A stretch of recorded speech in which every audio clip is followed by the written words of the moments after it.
nice visiting with you again. Grey Wolf here. A lot of people look at our store, our little store. It's not that little, but it's a nice size. And they expect a Native American store, which we are. But we do sell a lot of other things that one might assume is not related to Native Americans.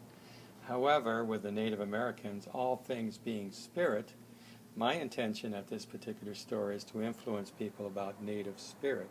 So for that reason, I have all kinds of different things here that are what one would assume are not related to that. For instance, we have pendulums.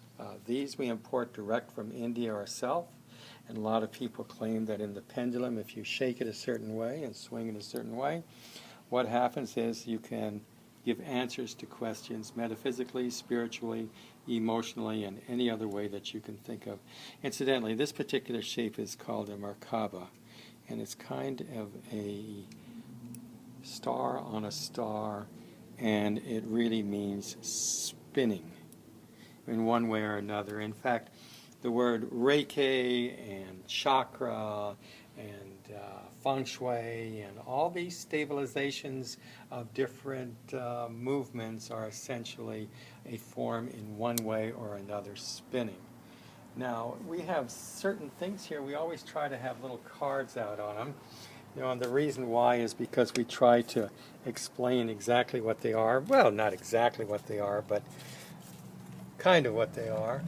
This is a really nice looking little necklace, and it's kind of a Mali necklace. It's supposed to have, I believe, 105 beads in or something like that.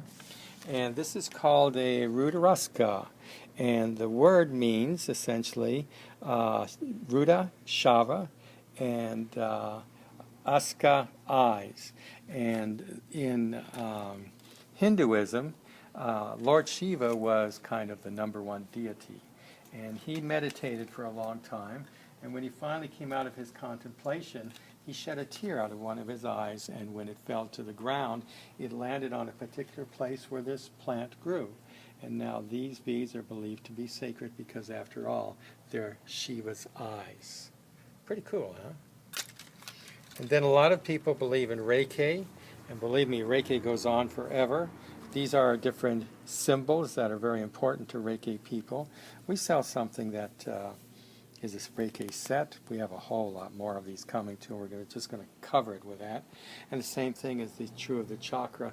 Chakra with 7 different stones of various different colors that are supposed to be influential about different parts of your body. And for that reason, we put out cards there because in books, because there's so much that we really don't understand all of it, and quite honestly, a person might be an expert in Reiki.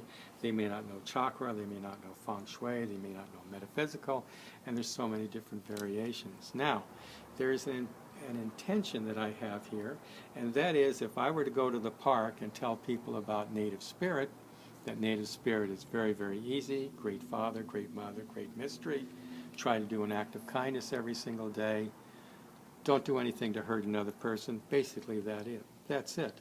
People wouldn't want to hear it, but they come to my store, and they're talking about chakra and Reiki and all this different stuff. I have an opportunity to speak about native spirit. So that's my intention, to speak about it, not necessarily to convert them to it, but just to understand that there is a different philosophy of thought within the Native community, Native American community too. Thank you.